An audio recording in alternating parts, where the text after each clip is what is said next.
May promise na hindi nabigay, and I hate doing that. Sa dad mo? Especially my dad. Especially mine and my mom.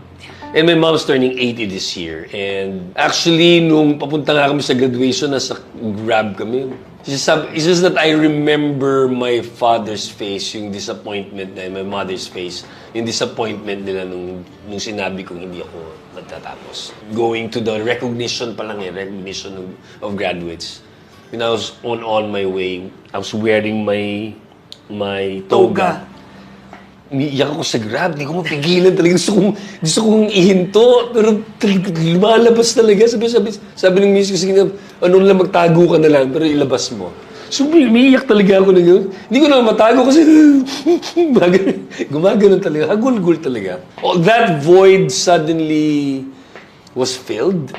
And probably yung iyak ko yung talagang, wow, finally. Iba yung naging fulfillment ko. And when I look back at it, I didn't need it. Exactly.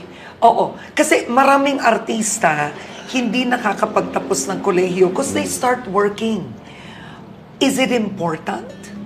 Kaya ako umiiyak